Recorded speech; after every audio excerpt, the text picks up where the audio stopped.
Welcome to our channel. Today we how to withdraw from Robinhood after selling stocks, detailed guide step by step clearly. To withdraw funds from Robinhood after selling stocks, start by opening the Robinhood app on your device. Log into your account using your credentials. Once you're on the home screen, navigate to the Account tab, typically represented by a person icon. Tap on Cash to view your available funds. Ensure that the funds you wish to withdraw are available. Sell any stocks you intend to cash out if you haven't already done so. After selling, the proceeds will appear in your cash balance, but note that they may take a few hours to settle.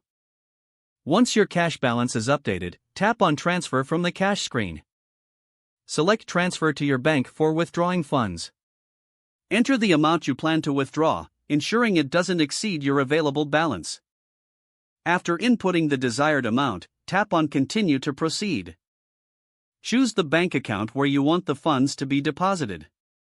If you haven't linked a bank account yet, you will need to do so at this step. Follow the prompts to link your bank account if necessary, providing the required information. After selecting your bank account, confirm your withdrawal details.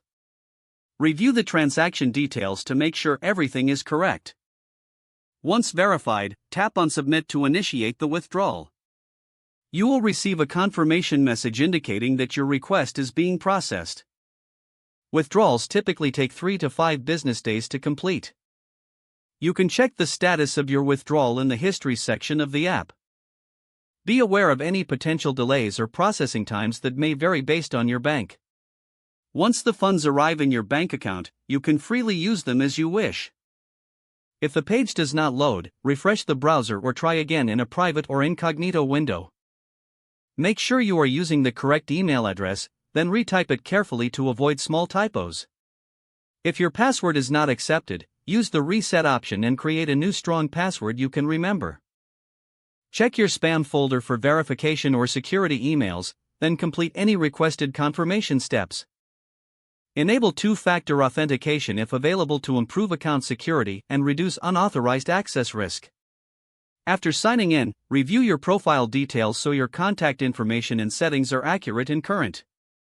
Don't forget to like this video and subscribe to our channel for more step-by-step tech guides.